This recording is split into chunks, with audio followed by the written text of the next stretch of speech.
एकचोटि भगवानलाई सम्झिसकेपछि, एकचोटि श्रीकृष्णको धामलाई प्राप्त गरिसकेपछि कोही पनि यो संसारमा फर्केर आउने सवाल नै उठ्दैन। शास्त्रमा कहीँ कतै बताइएको छैन, कहिले पनि त्यो जीव यो संसारमा आउँदैन।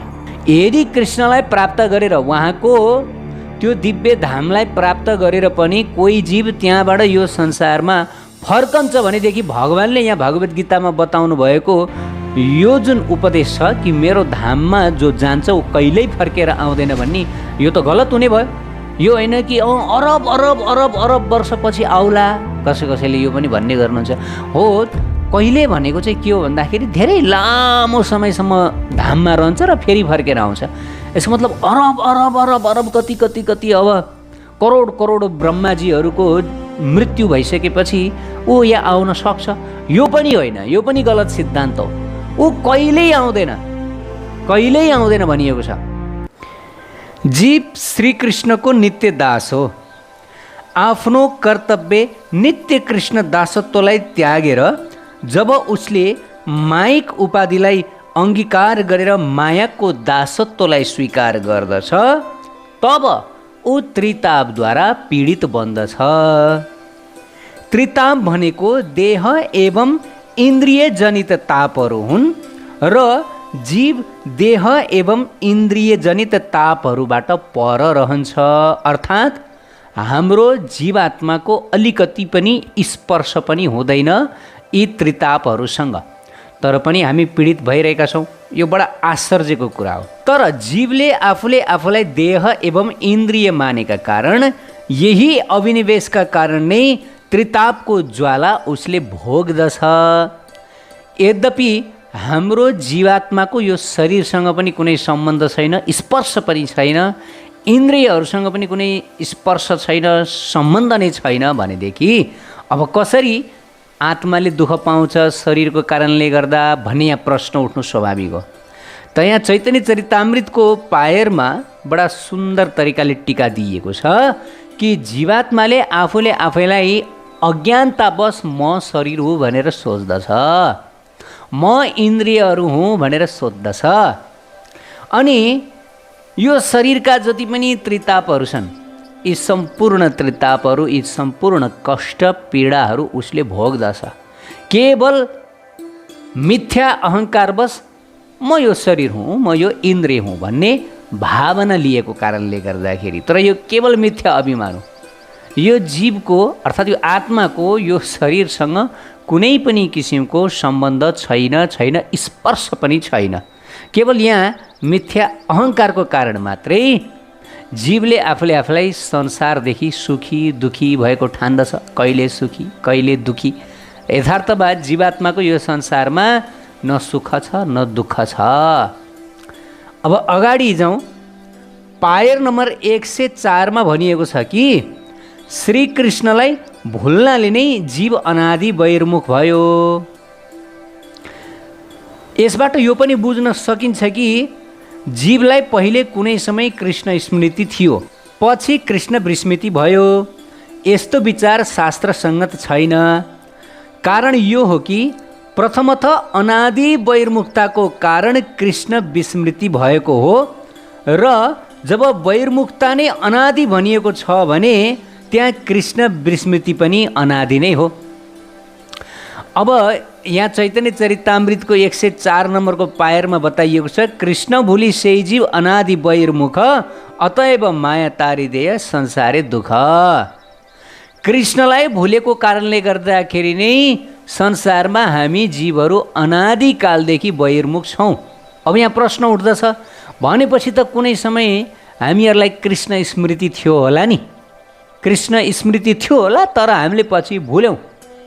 अब कुनै समय भनेको कहिले कहिले, अब त्यो कति वर्ष, कति अरब अरब खरब वर्ष अगाडि हामीलाई थियो होला कृष्ण स्मृति, तर पछि विस्मृति भयो भन्ने हाम्रो मनमा लाग्नु स्वाभाविक हो यो पायरको आधारमा। तर यथार्थमा त्यो युक्तिसङ्गत अनि शास्त्रसङ्गत छैन। किन भन्दाखेरि यही चैतन्य चरितामृतमा बताइयो, कृष्ण भुली सही जीव अनादि बहिर्मुख। अर्थात् हामी यो प्राकृत जगतका जीवात्माहरू अनादिकालदेखि बहिर्मुख। अनादि भनेको के हो? अनादि भनेको जसको कुनै आदि नै छैन, अर्थात् जसको कुनै इतिहास नै छैन। कहिलेदेखि हो हामी बहिर्मुख छौँ, अर्थात् हामीहरूले कृष्णलाई भुलेका छौँ। अनादिकालदेखि कृष्ण विस्मृत हामीहरू, कहिले पनि हामीहरूलाई कृष्णको स्मृति नै भएन। कहिले पनि अनादिकालदेखि हामीहरूलाई कृष्ण स्मृति भएन। हामीहरू कृष्णबाट विमुख भयौँ। यहाँ बताइएको छ, अनादि बहिर्मुखता का कारण कृष्ण विस्मृति हो गया है, और जब बहिर्मुखता को ही अनादि कहा गया है तो जानना चाहिए कृष्ण विस्मृति भी अनादि है। यदि बहिर्मुखता नै अनादिकालदेखि छ भने कृष्ण विस्मृति, कृष्णलाई भुल्नु पनि अनादिकालदेखि हो। यदि जीवलाई श्री कृष्णको स्मृति हुने हो भनेदेखि उसलाई आफ्नो स्वरूपको स्मृति पनि हुन्छ, अनि साथसाथै स्वरूपानुबन्धी कर्तव्यको पनि स्मृति हुन्छ, अनि कृष्ण सेवा वासनाको पनि स्मृति हुन्छ, सेवाको स्मृति पनि हुन्छ, र अनि त्यसै गरी आएर सर्वथोकको स्मृति रहन्छ। भन्न खोजेको, यदि जीवलाई ओहो म श्रीकृष्णको नित्य दास रहेछु भनेर जब यो कुराको स्मृति कुनै समय भइदिएको भए, यदि मानव भइदिएको भएदेखि त्यो जीवलाई सर्वथोकको स्मृति हुन्थ्यो। ओहो म कृष्णको दास रहेछु, उहाँसँग मेरो अनादि सम्बन्ध रहेछ, अनि उहाँको सेवा गर्नु नै मेरो कर्तव्य रहेछ, अनि त्यो मेरो सेवा के हो त्यसको पनि ज्ञान हुन्छ। यी सम्पूर्ण यावत कुराहरूको जब हामीलाई जानकारी हुन्छ, तब त्यसपछि अब उहाँको धाम प्राप्त भइहाल्छ। यहाँ शास्त्रमा के बताइएको छ भन्दाखेरि, यदि श्रीकृष्णका साथमा भएको हाम्रो अनादि सम्बन्ध छ, त्यो अनादि सम्बन्धलाई हामीहरूले थोरै मात्र पनि स्मरण गर्न सक्यौँ भनेदेखि यो संसार बन्धन छोड्दछ, त्रितापबन्धन कट्दछ। भगवान कृष्णलाई स्मरण गरेपछि अब यो संसारमा रहने प्रश्नै उठ्दैन। र यदि श्रीकृष्णको स्मृति हामीलाई भएको भएदेखि हाम्रो उही बेला संसारदेखि उद्धार भइसक्थ्यो, हामी धाम गइसक्थ्यौँ। किन भन्दा गीतामै भगवानले बताउनु भएको छ, जन्म कर्म च मे दिव्यम एवं यो वेति तत्त्वतः त्युक्ता देहम पुनर्जन्म नैति मामेति सो अर्जुन। हे अर्जुन, जसले मेरो जन्म कर्मको स्वभावलाई बुझ्दछ उसले शरीर छोड्ने बित्तिकै मेरो धाम प्राप्त गर्दछ, अब कहिले उसको पुनर्जन्म नै हुँदैन। दुईटा श्लोकमा भगवानले यदि कोही व्यक्ति आफ्नो धाममा आयो भनेदेखि अब कहिले पनि फर्केर यो नश्वर जगतमा आउनु पर्दैन भन्नुभएको छ। अर्को 15.6 नम्बरको श्लोकमा पनि यो अघिनको चाहिँ 4.9 को अब चाहिँ 15.6 नम्बरको श्लोकमा बताउनुहुन्छ, न तद्भासयते सूर्य न शशाङ्को न पावकः यद्गत्वा न निवर्तन्ते तद्धाम परमं मम। अर्थात् मेरो त्यो दिव्य धाम जहाँ सूर्यको पनि आवश्यकता पर्दैन, चन्द्रमाको पनि आवश्यकता पर्दैन, बिजुली बत्तीको पनि आवश्यकता पर्दैन, जो स्वयं प्रकाशित छ, यस्तो मेरो धाममा जो एकचोटि आउँदछ ऊ अब फर्केर कहिले पनि यो माया संसारमा आउँदैन भनेर यहाँ भगवानले भगवत गीतामा त बताउनु भएको छ। एकचोटि श्रीकृष्णको स्मृति भयो ल हामीहरूलाई, एकचोटि, बस एकचोटि भने तुरुन्त अब यो संसारको दुःख कष्ट पीडा त्रिताप आदि सबै नष्ट भएर जान्छ, भवसागर नष्ट भएर जान्छ, र तुरुन्त हामी प्रभुको धाममा जान्छौँ र कहिले पनि फर्केर आउँदैनौँ। त एकचोटि भगवानलाई सम्झिसकेपछि, एकचोटि श्रीकृष्णको धामलाई प्राप्त गरिसकेपछि कोही पनि यो संसारमा फर्केर आउने सवाल नै उठ्दैन। शास्त्रमा कहीँ कतै बताइएको छैन, कहिले पनि त्यो जीव यो संसारमा आउँदैन एकचोटि कृष्णलाई प्राप्त गरिसकेपछि, हैन। यदि कृष्णलाई प्राप्त गरेर उहाँको त्यो दिव्य धामलाई प्राप्त गरेर पनि कोही जीव त्यहाँबाट यो संसारमा फर्कन्छ भनेदेखि भगवानले यहाँ भगवत गीतामा बताउनु भएको यो जुन उपदेश छ कि मेरो धाममा जो जान्छ ऊ कहिल्यै फर्केर आउँदैन भन्ने, यो त गलत हुने भयो। यसको मतलब कृष्णको धाममा गएर पनि यदि कोही व्यक्ति फर्केर आउँछ भनेदेखि त्यहाँ त भगवानले भन्नुभएको कुरामा प्रश्न चिन्ह लाग्यो, विश्वास नगर्ने ठाउँ भयो। तर स्वयं भगवानले भन्नुभएको छ मेरो धाममा गएपछि ऊ अब फर्केर आउँदैन, कहिल्यै फर्केर आउँदैन, कहिल्यै। फेरि यहाँ कहिल्यै भन्नुभएको छ भगवानले, नेभर, यो होइन कि अरब अरब अरब अरब वर्षपछि आउला, कसैले यो पनि भन्ने गर्नुहुन्छ। हो, कहिले भनेको चाहिँ के हो भन्दाखेरि धेरै लामो समयसम्म धाममा रहन्छ र फेरि फर्केर आउँछ। यसको मतलब अरब अरब अरब अरब कति कति कति अब करोड करोड ब्रह्माजीहरूको मृत्यु भइसकेपछि ऊ यहाँ आउन सक्छ। यो पनि होइन, यो पनि गलत सिद्धान्त हो। ऊ कहिल्यै आउँदैन, कहिल्यै आउँदैन भनिएको छ। यहाँ चैतन्य चरितामृतमा पनि यही कुरा बतायो। जब विस्मृति नै अनादि छ भनेदेखि अब उसको स्मृति कहिले आयो यो प्रश्न उठ्न सक्दछ। कृष्ण स्मृति जब रहन्छ त जीवलाई आफ्नो स्वरूपको ज्ञान रहन्छ, अनि कृष्णको सेवाको ज्ञान रहन्छ, सेवा वासनाको स्मृति हुन्छ।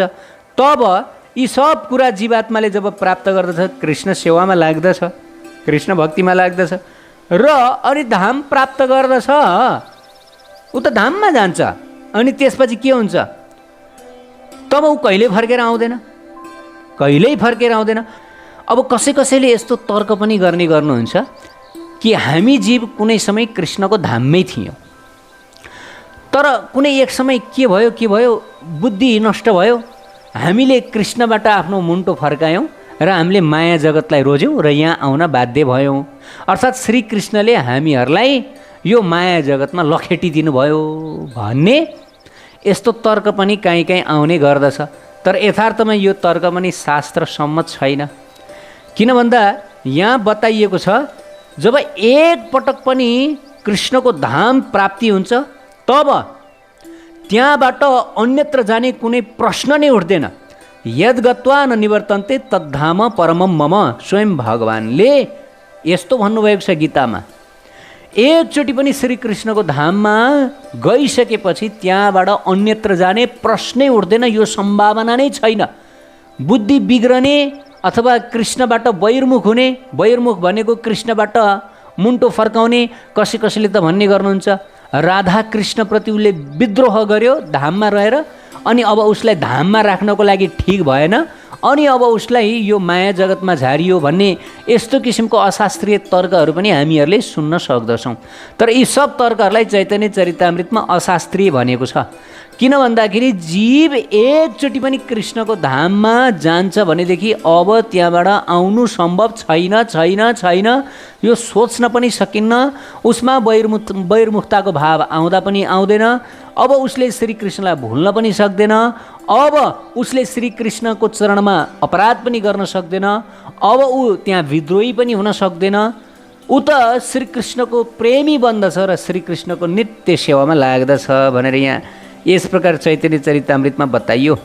र त्यहाँ कृष्णको विस्मृति हुने सम्भावना नै हुँदैन, शून्य सम्भावना। किन हरदम राधा कृष्णको दिव्य सेवामा लागेको जीव कसरी विस्मृत हुन सक्छ? कुनै हालतमा पनि विस्मृत हुन सक्दैन। भगवत गीतामा बताइएको कि एकचोटि उहाँको धाम प्राप्त गरिसकेपछि फेरि आउन सक्दैन। र अर्को के पनि यहाँ सवाल उठ्न सक्दछ भन्दाखेरि, जसलाई कृष्ण स्मृति भएको छ र जसले कृष्ण सेवा प्राप्त गरिसकेको छ, उसलाई फेरि कृष्ण विस्मृति कसरी हुन सक्दछ? कृष्णलाई प्राप्त गरिसकेको जीवले, कृष्णको धामलाई प्राप्त गरिसकेको जीव, उहाँको सेवामा अब लागिसकेको जीवले अब कसरी कृष्ण विस्मृति हुन सक्छ उसलाई? यो कदापि सम्भव हुँदैन।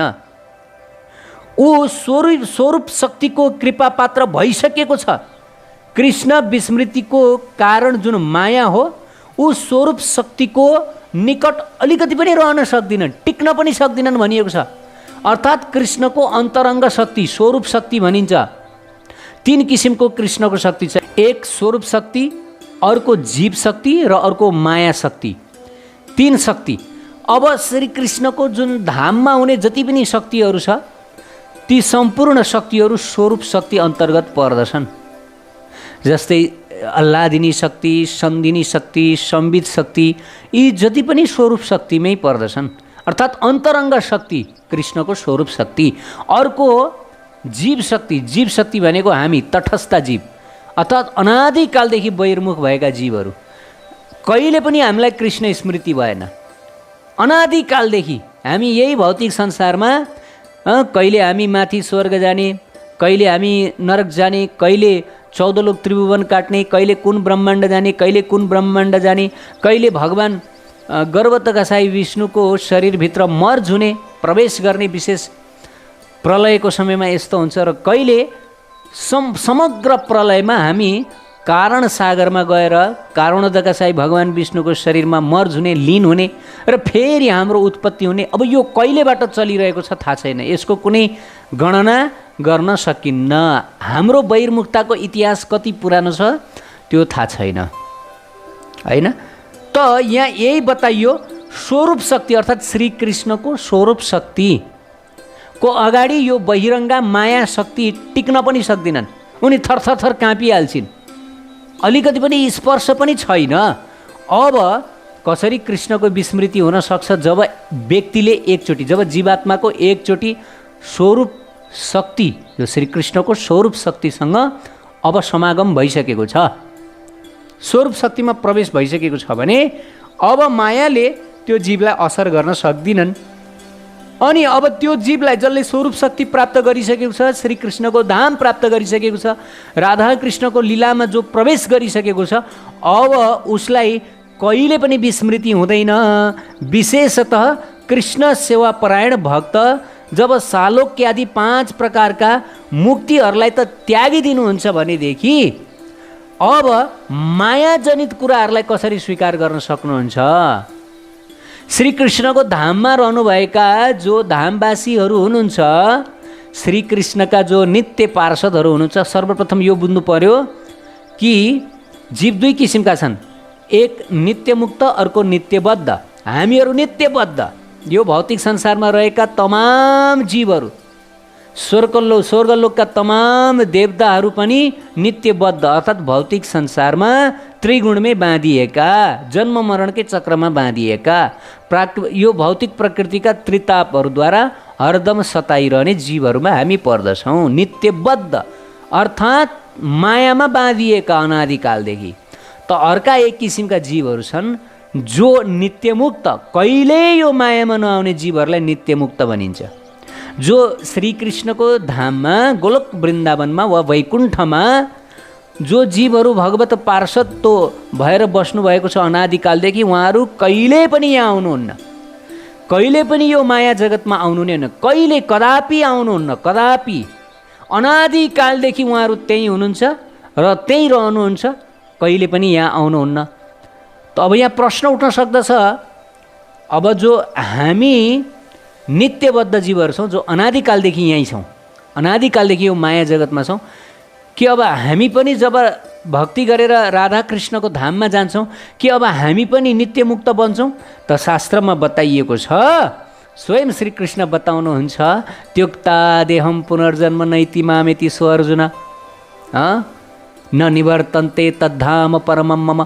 एकचोटि पनि राधा कृष्णलाई प्राप्त गरिसकेपछि, उहाँको स्वरूप शक्तिको आश्रय प्राप्त गरिसकेपछि अब कहिले पनि फर्केर यो माया जगतमा आउनु पर्दैन, कहिल्यै पनि भनियो, कहिल्यै पनि, होइन, कहिल्यै पनि आउनु पर्दैन। एकचोटि कृष्ण स्मृति भइसकेपछि अब कृष्ण विस्मृतिको कुनै सवाल नै उठ्दैन।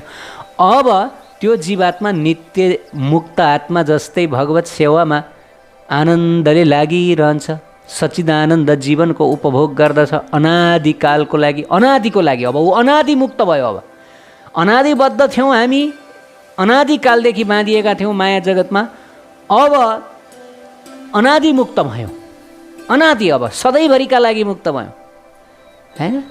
त यो प्रक्रिया रहेको छ।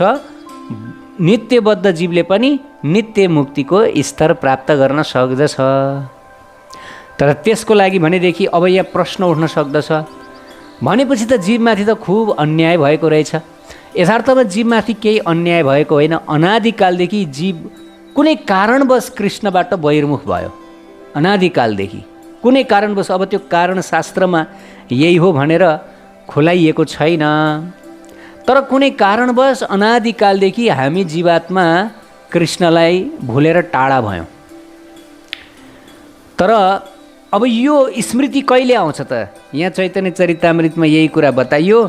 त्यो स्मृति कहिले आउँछ भन्दा महत्पुरुष तथा शास्त्रको कृपाद्वारा नै कृष्ण बहिर्मुख जीवहरूलाई कृष्णको ज्ञान मिल्दछ र यो मायाबाट मुक्ति मिल्दछ। कृष्ण भजन बिना मायाबाट छुटकारा पाउनु कदापि सम्भव छैन भनेर यहाँ बताइयो। अर्थात् यदि कुनै सौभाग्यले अथवा जन्मौँ जन्मदेखिको पुण्य कर्म सञ्चित भएर सर्व पापबाट जीवात्मा मुक्त भएर यदि कुनै महत् पुरुषको कृपा भयो, यदि शास्त्रको कृपा भयो र यस्तै सत्सङ्गमा जाँदा जाँदै कहीँ कतैबाट कृष्णसँगको आफ्नो सम्बन्ध र कृष्ण भक्तिको महिमाको ज्ञान उसले प्राप्त गर्यो भनेदेखि अब बिस्तार बिस्तार कृष्ण भक्ति गर्दै गर्दै उसको यो अनादि बहिर्मुखता नष्ट भएर जानेछ र उसमाथि अपार कृपा हुनेछ। उसले श्री राधा कृष्णको नित्य धाम प्राप्त गर्नेछ र सदा सदाका लागि उसले त्यो परम आनन्दमय जीवनको प्राप्ति गर्दछ भनेर यहाँ शास्त्रमा बतायो। अब कहिले पनि फर्केर यो माया जगतमा आउँदैन, अब ऊ दुखी बन्नु पर्दैन भनेर यहाँ बताइएको छ। त जय जय श्री राधे। अब जसलाई कृष्णको स्मृति भयो, ओहो मैले त राधा कृष्णको भजन गरिनँ भनेदेखि, भक्ति गरिनँ भनेदेखि त मेरो त बर्बादै रहेछ। बर्बाद कसरी कि त म अनादिकालदेखि यहीँ छु, अब फेरि अनादिकालसम्म म यहीँ रहनुपर्ने छ। यो संसारमा रहनुको मुख्य कारण भनेको नै राधा कृष्णलाई भुल्नु रहेछ। बस यति, राधा कृष्णलाई भुल्नु संसारमा रहनुको मुख्य कारण। अब यो संसारबाट उद्धार हुनुको कारण, मुक्त हुनुको कारण पनि राधा कृष्णलाई स्मरण। बस भुल यहाँ बस, याद गर त्यहाँ जाऊ, एकदम सजिलो। राधा कृष्णलाई भुल यहीँ बस, माया जगतमै मायाको झापड खाऊ, लाती खाऊ, विभिन्न योनिहरू पार गर, कहिले नरक भोग, कहिले स्वर्ग जाऊ। जसरी पहिले पहिले राजाहरूले कसरी दण्डित गर्थे जो हरुवा राजालाई, कि उसलाई पानीमा लगेर चोपल्ने अनि सास घिटिक घिटिक रहन्जेलसम्म पानीमा राख्ने अनि माथि झिकाल्ने, पानीमा बाहिर झिकाल्ने, अनि फेरि पानीभित्र राख्ने अनि सास घिटिक घिटिक रहन्जेलसम्म फेरि पानी बाहिर निकाल्ने। यस प्रकार बार बार उसलाई यसरी यातना दिने गरिन्थ्यो जो हरुवा राजा हुन्थे। त्यसै गरेर मायाले पनि हामीहरूलाई यो संसारमा दुःख दिएकी छिन्। यही प्रक्रियाले कि मायाले हामीलाई थोरै सुख दिन्छन्। जसरी त्यो राजालाई थोरै 2-4 सेकेन्डको लागि पानी बाहिर निकालिन्छ तर फेरि पानीभित्रै राखिन्छ, त्यस गरी थोरै अलिकति एक चिम्टी सुख मायाले दिन्छन्, हामीलाई भुलाउँछिन्।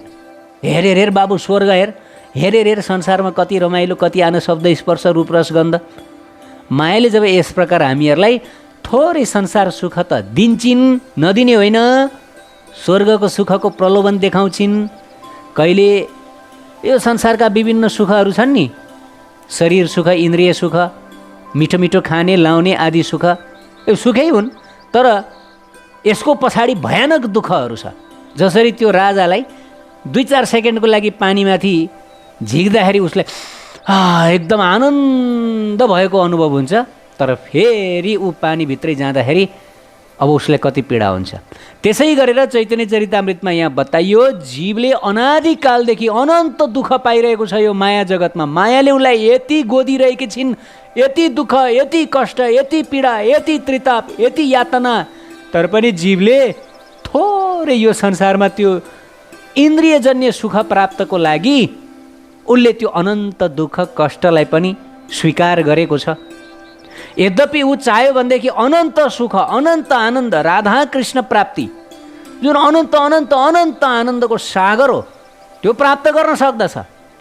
तर जबसम्म उसलाई साधु कृपा हुँदैन, अर्थात् वैष्णव कृपा हुँदैन, राधा कृष्णको भक्त हरिभक्तको कृपा हुँदैन, र जबसम्म यस्तै चैतन्य चरितामृत आदि दिव्य शास्त्रहरूको कृपा हुँदैन, तबसम्म त्यो जीवले कृष्णलाई यादै गर्न सक्दैन। उसले कृष्णलाई यादै नगरिकन, कृष्ण नामै नसुनिकन, कृष्णको भक्ति गर्दै नगरिकन यो जीवन बिताउँछ। ऊ पशु मरे जसरी मर्छ र फेरि उसको 84 अब चक्र सुरु भयो। अब फेरि कहिलेसम्म ऊ अनादि भएर अर्थात् बहिर्मुख भएर घुम्दछ त्यसको कुनै ग्यारेन्टी छैन। त्यसैले प्रिय भक्तजन, कृष्ण बहिर्मुखता नै सबभन्दा डरलाग्दो कुरा हो। अब कृष्ण अन्तर्मुख बनौँ, कृष्णलाई याद गरौँ, राधा कृष्णको भक्ति जीवनमा लागौँ, गुरु आश्रय ग्रहण गरौँ। निश्चित रूपले श्री कृष्णले हामी सबको कल्याण गर्नुहुनेछ, उद्धार गर्नुहुनेछ। जय जय श्री राधे निताई गौर प्रेमानन्दे।